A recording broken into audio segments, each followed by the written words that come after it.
Welcome, welcome. I am Dr. Patrice Berry. I'm a licensed clinical psychologist. So I am an adoption competent therapist. And what that means is I took 66 hours. So it was 66 credit hours of additional training in the on various topics, transracial adoption. So this was a transracial adoption. He likely clearly looks different. So there are some adoptive families where they have to disclose that a child is adopted because they kind of look like the other family members. With a transcultural or transracial adoption, the child clearly looks different and they're clearly adopted. And sometimes there are peers at school that can say horrible things. There are things that can happen. And as an adoption competent therapist, I try to have the family connect that child with their culture, connect them with their identity. Because sometimes what I've seen with adoptive families is that they kind of and I get why they want to create their own and incorporate and assimilate the child into their world, but it's really important that the family come into the child's world as well. And so if an older child is adopted, so I've worked with some kids that were adopted at like 8, 9, 10, 11 that were adopted older than when they were older. And they already had some family rituals. They already had some customs, some cult, some things that they did in their family. And no matter what those circumstances were. So I've heard some stories of adoptive families where their football team, they were all for the Cowboys. But this child that they're adopting, their family really supported the Commanders. And if y'all don't know, Commanders and Cowboys, like that's like a big, like that's, and because they love this child so much, the family adapts to like, because we love you so much, we're gonna root for the Commanders. Or like, so coming into that child's world, because often we expect the child to change their name, to change all of these things, and then they don't also make sure as a family, like they're just like, oh, like I give you love. And so you should want to be here. You should want to do all these things, when it's normal for that child to have questions about, I wonder what my life would have been like if my parent hadn't given me up for adoption. I have some resources linked in the description. So this is adoptionsupport.org. It's the Center for Adoption Support and Education for professionals. They currently, I think they're still accepting new people in Texas. I think if you're a licensed therapist in Texas, I believe they are still accepting people for their next cohort. But I was able to do this training for free, and it was one of the best. So I had done years and years of trauma and attachment work, but had never had a training on just adoption. And adoption brings some difficulties, some complexities, some things that is different than working in other settings. So there is kinship care. So I work with some people that were adopted by family members. I work with international adoptees. So both the oldest sister and the victim in this case, they're both international adoptees. And then I work with some people that have been adopted through foster care, through the DSS system. Okay. And no matter what type, because some people think, oh, if I adopt an infant, they're not going to have any problems. If I adopt a 1 or 2 year old, they're because so sometimes they're thinking you were in my home long enough that like you that's going to undo all of that early childhood stuff. And that's not always the case. And sometimes you do have to do things different.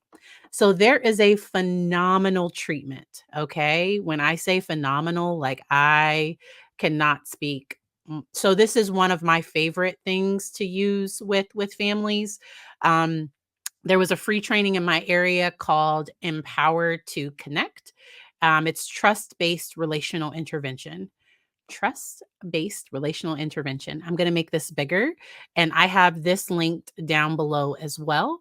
And I just want to play one of the videos that describes this. And then I want to play the founder of this program, her talking about food issues, because food issues. So is a very, very common one that comes up in adoption. And there is an adoption competent way to handle it. And then there's the ferreter way, which is not. Nobody recommend 10, 0 out of 10. Like nobody, like what they did. I think so so he had to eat breakfast in that room and they would give him a peanut butter sandwich for breakfast. And he didn't get extra snacks. So he's a growing boy, and the way that they controlled his food, mm, very, very problematic to me, but all right, let's watch this. TBRI, trust-based relational intervention, has at its core building a trusting relationship.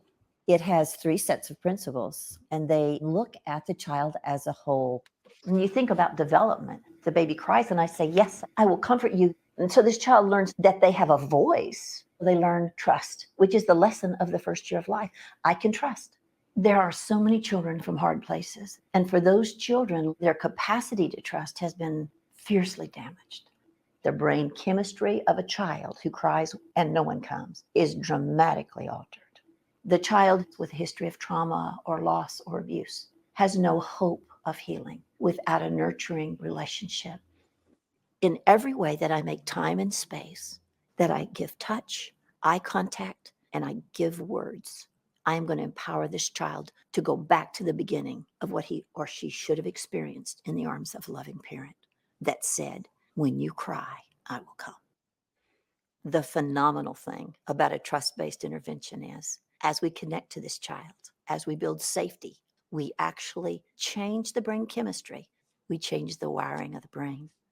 This is really the heart and soul of all that we are and all that we do. Do I look into the child's eyes? Do I touch their arm when I talk to them? When they talk to me, do I stop what I'm doing and talk to them? This is the essence of mindfulness. The excitatory chemicals about I'm afraid, I'm hungry, I'm cold, those are balanced when the caregiver comes and gives warmth. All regulation occurs first with an external regulator. So in the beginning, I regulate all. They're cold, I bring warmth. They're crying, I bring myself. And out of my regulation, their brain develops capacity for self-regulation. If this child didn't have this experience, that child doesn't feel safe. This chemistry can be altered, first by knowing they're safe, second by nutrient-rich foods, third by my environmental regulation of that child's emotion, and fourth by appropriate exercise. So we can balance brain chemistry by creating a holistic environment. We clearly have to deal with behavior, correcting. And she said, felt safety. Felt safety. Safety must be felt. And I believe that that child did not feel safe emotionally, physically. That child did not feel safe in that home. And kids who do not feel safe are going to stay in survival brain. And survival brain, my fight, flight, freeze, that type of high cortisol brain, they are not going to make this because their thinking brain is shut down. And that child was just trying to survive. That child was doing the best that he could, and it was up to the adults to create that safety. And I don't think that happened. And so the training is phenomenal. I love hearing these reminders. So the creator of the program is Dr. Karyn Purvis. It comes out of Texas. There is a heavy, so sometimes there can be so she is a Christian. And often my Christian adoptive parents are some of my hardest to, because sometimes getting them to stop using physical discipline, because there are some Christians that believe if spare the rod, spoil the child. That's not what it meant. Discipline has to teach. But she is a Christian doctor. Like she's like her whole life was about creating safety for adoptive kids, and her approach is you cannot use that type of um, punishment with foster adoptive children. You will create harm. And so that's where doing her training, doing the adoption competency, I've been a lot more specific with the recommendations that I give families. and it's given me the language of what to communicate.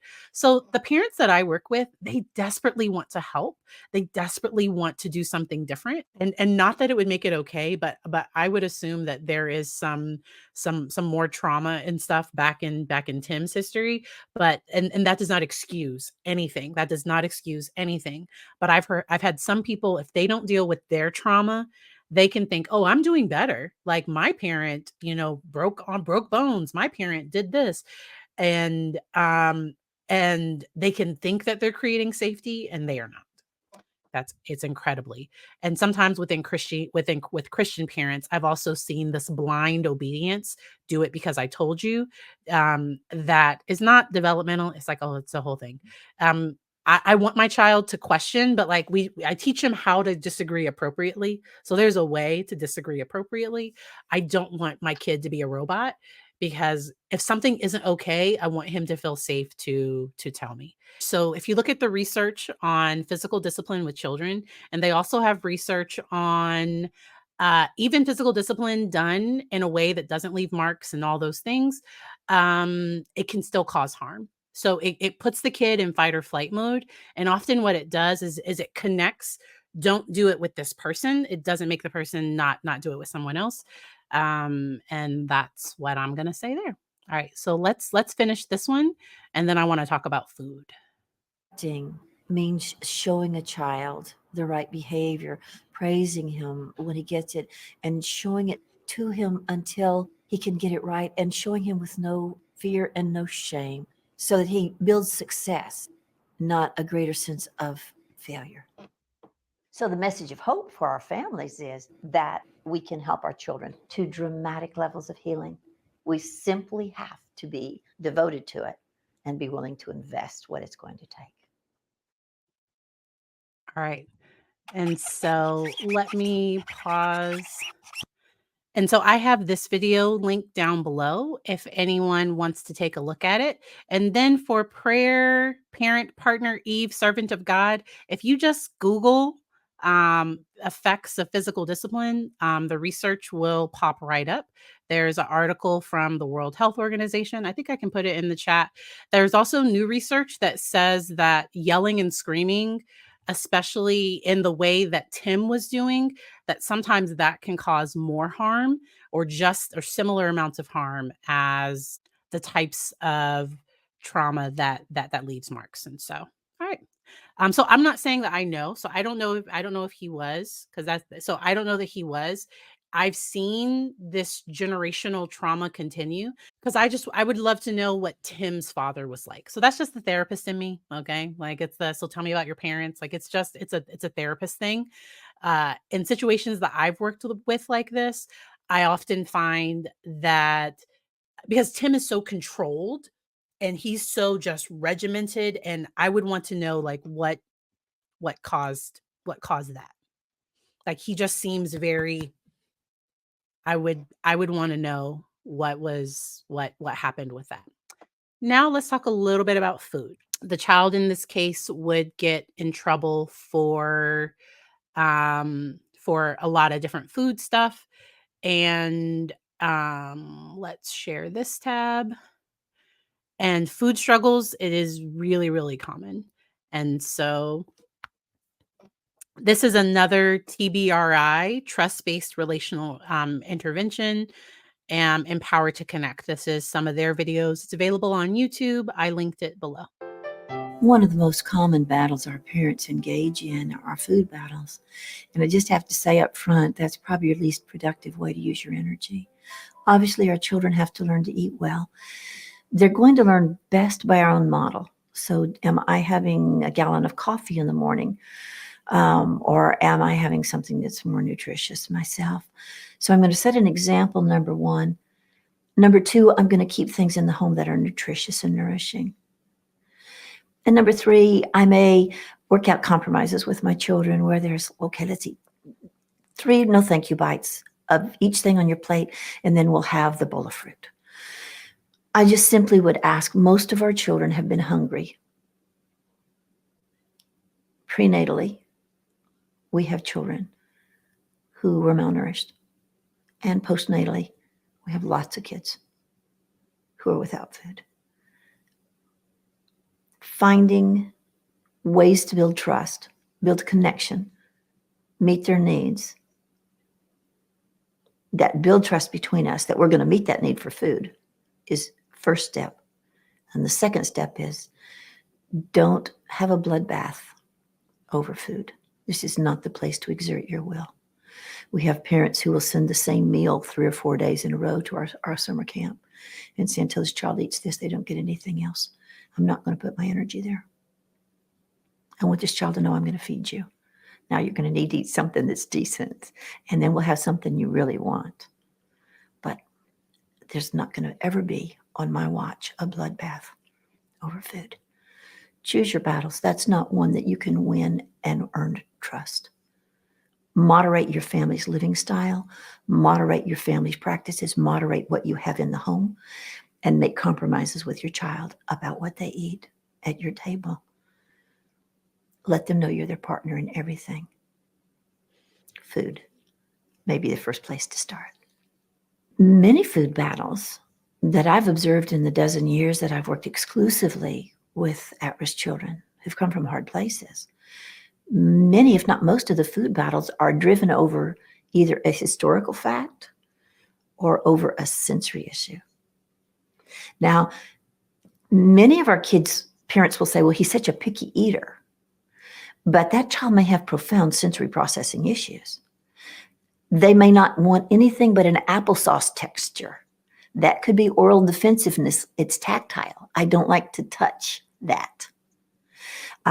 For a child who won't eat certain foods, it may be because the smell is overwhelming to them. Many of our children, remember, if they can't process the sensory data, they can't deal with what's in front of them. And you have to remember that every piece of information that you process at a higher level goes through the sensory channels in the lower parts of your brain before it has any cognitive functioning. And if our kids can't get past the smell or the texture, that's not even a door that's open to figure out. So we may be punishing children for not eating things that induces reactivity or aversion in them. And in doing that, we're losing great levels of trust. I've also had children in our camp who had food identified with traumas. I think of one child who had come to us in protective custody of Child Protective Services in the foster home that was serving her and protecting her at that time, covering her at that time. And that child's foster mom had sent her a particular sandwich. And that little girl had a memory of a terrible trauma that had to do with that sandwich. And my camp buddy was trying to make her eat that sandwich. And I intervened and said, you know what? We don't do that. Now, that little girl is so reactive, she's not able to tell me the story under the gun. But when I pull her aside and say, well, what would sound good to you? It sounds really tasty. We've got some bananas. We've got some nuts. We've got some apples. What would you like the best of all? And she chose something. We took a little walk. She began to tell me the story, and it was a horrifying story. That food was associated with a particular memory for that little girl. I just simply would never choose a food battle as the battle. Here's what you need to remember. Food is about survival. Our kids need to know that all their basic needs are met. No matter what, we're there. They can trust us. They may have to compromise with us because they can't have M&Ms for breakfast. But they might have 4 M&Ms after their scrambled eggs, if that's the way that we begin to initially get that child to eat something healthy without a battle. But simply put, once a child has been hungry or once a child has had issues with food, that part of the brain remains hyper-vigilant about those issues for usually the lifespan.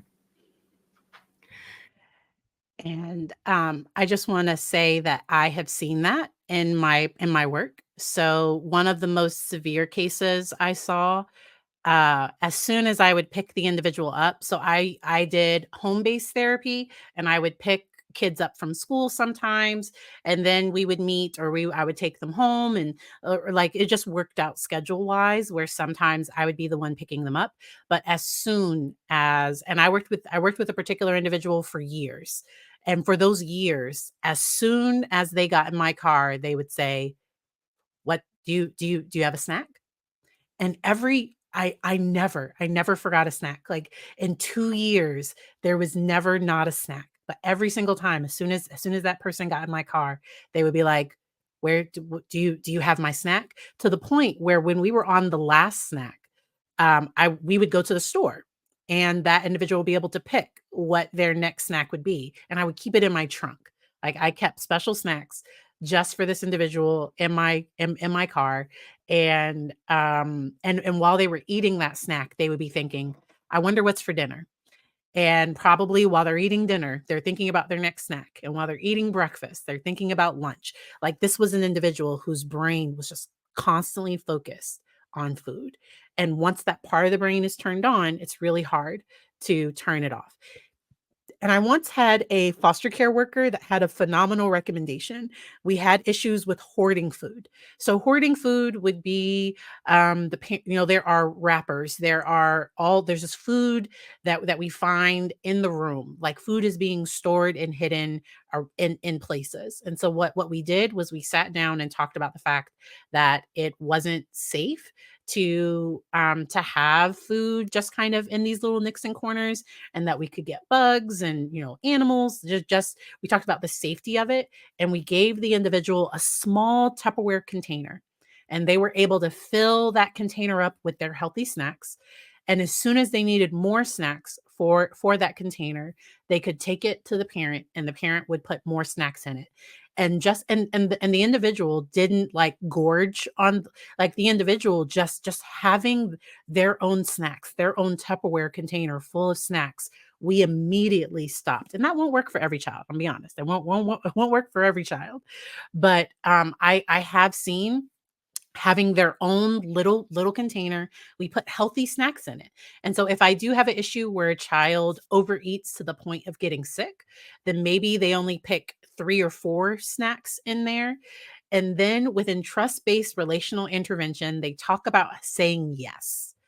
So, not that I say yes to everything, but that we have a yes table, so that I have like a bowl of fruit, or I have some healthy snacks where no matter when the child asks, that I'm able to say yes to them, and that they're able to have it. Now, what will automatically happen is right before dinner is ready, that child is going to come and they're going to say, "Can I have an apple?" And like dinner, like the parent is literally about to put dinner on the table. You say, "Yes, go on ahead and grab your apple, put it by your placemat, eat your food first, and then you can have your apple." So I'm saying yes. I'm not saying, because normally what every other parent would want to do in that moment is, "You're asking for an apple. Like, I'm about to give you dinner and you want an apple?" But just having a yes, being able to tell a child, so the no triggers the survival response. So having a yes table, having some publicly available fruits. I saw a question on advice for a child using food for comfort. So even adults use food for comfort, and wants to eat all the time. And sometimes it's about teaching them. So for kids that have been that have went so if there's been significant neglect, some kids truly can't feel when their stomach is full. And so sometimes if occupational therapy is available, and if we are able to look at the sensory needs of the child, there's something called interoception. I think that's how you say it. But there's like the feeling full, or feeling like you have to go to the bathroom. Like, some people, they don't feel their body. Like, there's some people that constantly feel hungry. And then also, I also just like to rule out that there isn't like undiagnosed, diabetes or thyroid, because hyperthyroidism will also cause this like this constant hungriness. So I like to rule out a medical condition as well. And then sometimes kids are going through growth spurts, because good gosh, I know my child can, during the summer, those summer stomachs are are something else. And so what we did was we just had like a bowl of healthy snacks that were available, and our child was able to just come and get those. Sometimes there might be a rule of like so maybe before you get seconds, so it takes you 20 minutes to feel full. Did you know that? So for an average person, while they're eating, so that's why they tell you to chew slowly and to like wait. Sometimes they tell you to drink water, but sometimes you can feel hungry, but you're actually thirsty. And so, and then talking with a therapist about it, talking and getting some individualized recommendations, I think that can be helpful. All right. And so, yay, give the yes table a try. Let me know how that goes.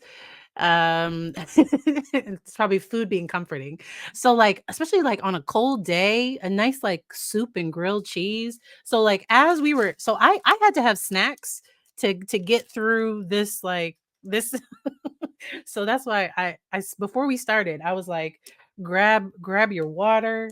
I have tea. I have so water with a little bit of flavor in it. Like this, you have to take care of yourself. And sometimes with emotions, if I'm sad, I can kind of feed that. If I'm anxious, I can feed that. And sometimes people have like a oral, like where it's just like they just want to be doing something. If the child is old enough for gum, sometimes, but that's where you talk with your medical doctor. I'm not giving you advice, but sometimes the child just wants something. I've had some kids where younger kids where we did like a chew necklace. It was just that chewing sensation gave them comfort. That when they were upset, they really, really loved comfort. And so I acted like I was buying these for my child. I totally bought these for me. And so I'm so glad that this has been helpful. They were trying to like snacks are the best. And this kid, he didn't get snacks. Like that is sad.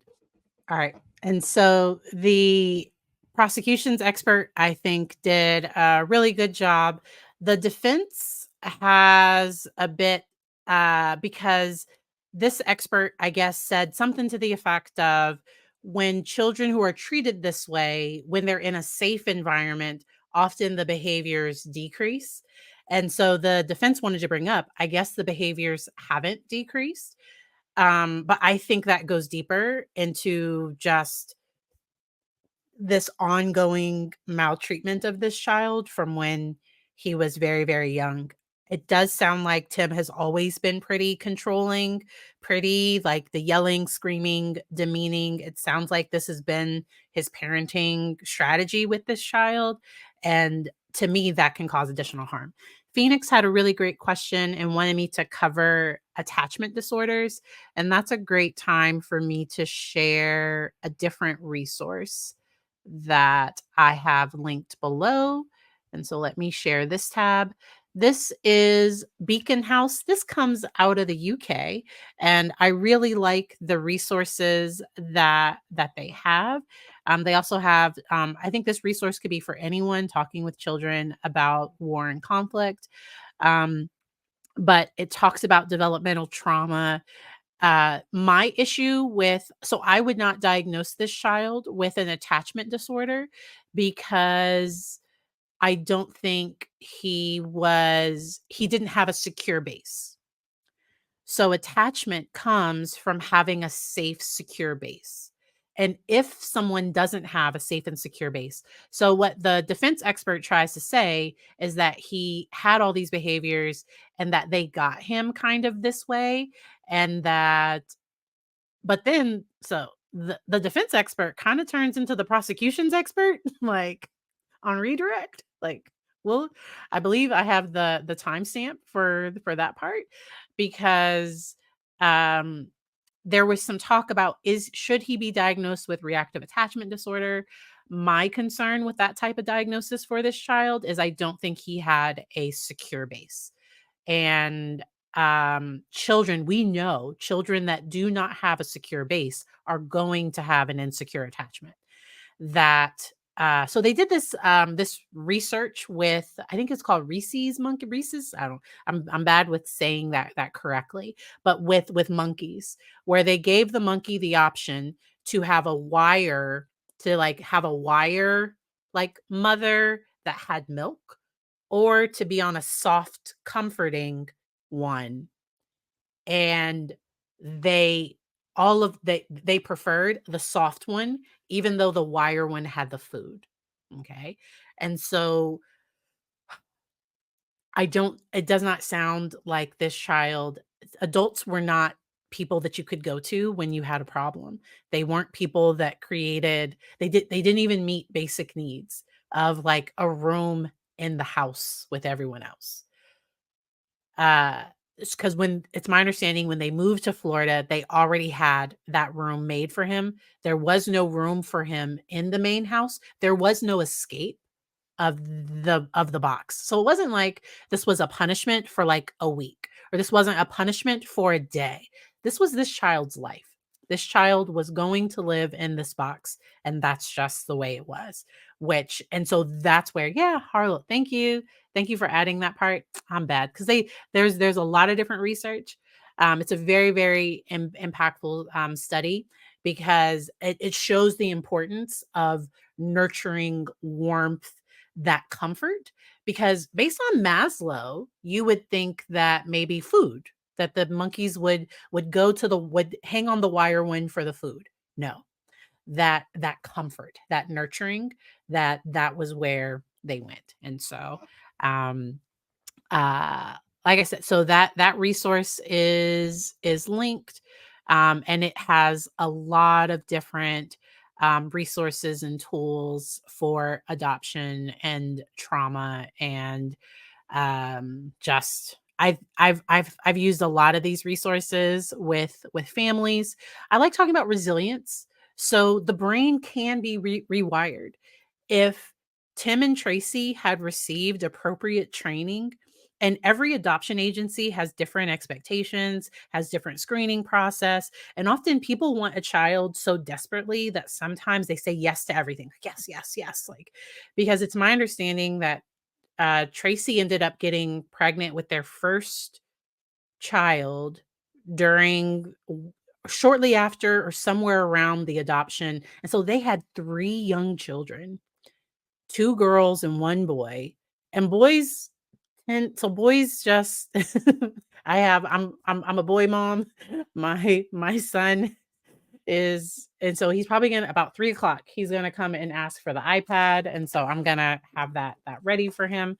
But I think that with a different parenting situation, now would this child be perfect? No. Might he still have some issues? Maybe. But I don't think it would have, what they did, I think made things worse for him. That's my thoughts. Those are my opinions.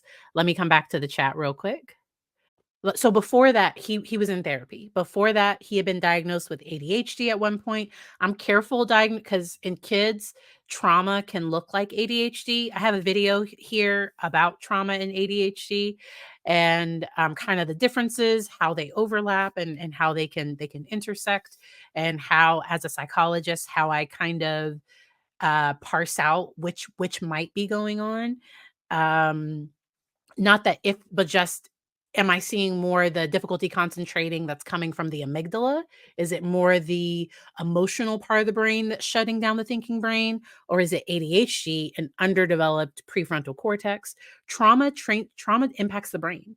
So being talked to that way, like all these things happening, it makes, in survival mode, the brain doesn't care about, like, and I think he did decent in school. I think school might have been an escape.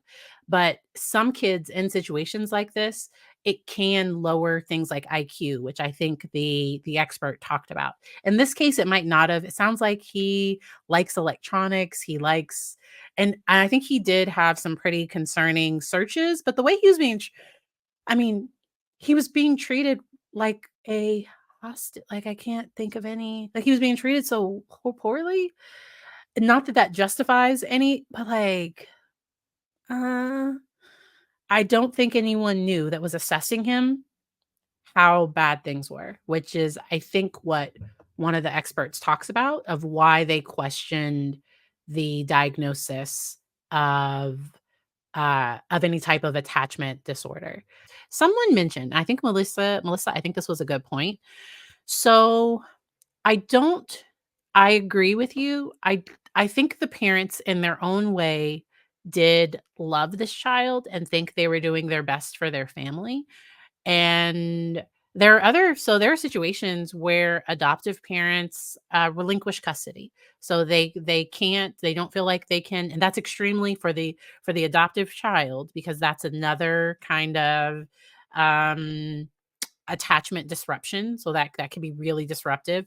There are Facebook groups that for rehoming, like you shouldn't rehome a child. Like it's like there are whole I've heard horror stories about situations like this. I have worked with families that have either made the decision to there were safety issues and we did need to look at home based sorry so home based therapy is an option in my state. Often before we get to residential, I try to do intensive home-based therapy. There is a particular type of therapy, multi-systemic, I think it's MST, multi-systemic therapy, I think, but it's MST. That's a type of intensive family therapy. It's very like structured and it can be helpful. Um, for trauma and attachment, I prefer the trust based relational intervention that I covered a little bit earlier, the TBRI. And like I said, all these resources are linked down below. I will only put y'all through hearing about these things if I can teach, if I can say something that's helpful, if I can say something that's like, hey, if you are a foster family, if you are a family that's struggling, here are some ways to help and support a child. Like these are some helpful tips. These are where you can find an adoption competent therapist. So, not every therapist is trained in how to work with adoption because adoption brings its own thing. My hypothesis and my kind of speculation, I don't know that this is true. I think they were likely more upset when he harmed their birth children. And often families, they try to say, "Oh, we treat everyone the same. Oh, there's no difference." Well, like, and even the oldest adopted sister, she felt she was treated better than him. And but sometimes a person, a family, they think, "Oh, we're not capable, we're not able to have children." And then they adopt, and then, "Oh, wow, we end up having our own birth child." And then sometimes the dynamics in that family change, and not in a good way. Changes in kind of a bad way. And foster and adoptive children, they are going to need more support. And I've worked with some birth children that were raised with adoptive like where they were so and they kind of felt jealous or frustrated or upset because maybe the adopted child had so many needs and needed so much, and that birth child felt that they like couldn't get a part of their family. Before parents do decide to adopt, and if they do have birth children, if they do have children in the home, you need to have hard conversations. Seek out an adoption competent therapist. Like really see and then really think about, so how would I feel if, because I think often people think about the best case scenario and they never consider, what if this child has significant needs? What if they need therapy 3 times a week? What if they need like what if this becomes like, do we have the capacity to do this? Because you really, really have to. And there are things that I can say to my birth child that I can never, and I wouldn't say it to him anyway, but you can never ever tell an adopted child, "I'm gonna send you back. If you don't get it together, like, you're gonna have to live somewhere else." You can unless so what I tell the families I work with, if you really feel that way, we need to work in the background on that process to have something in place, because when you say that, in my experience, things always get worse. If they get better, it's better for, like, a week or it does not last because that triggers that attachment trauma and that child loses hope. I hope that helps. Um, Ladybug, welcome, welcome. Yes, I'm talking about that case out of Jupiter and Ladybug. So we talked about some of the money. It is even the nonprofit. there is some like there is and so I am not a person that is against adoption. I am for when you do adopt, if there can be a relationship maintained with the adoptive family. I've worked with adoptees that were unable to get their original birth records. They were unable because, like, there was some law, I don't know, like, for some reason, their records were so sealed that they weren't even able to get those records. I've worked with adoptees that have went through the process to find birth family, and that can have its ups and downs because sometimes there can be that can go lots of different ways. Finding birth family can bring up a lot for them because sometimes when they make the decision, especially with a closed adoption, sometimes it can bring up a lot.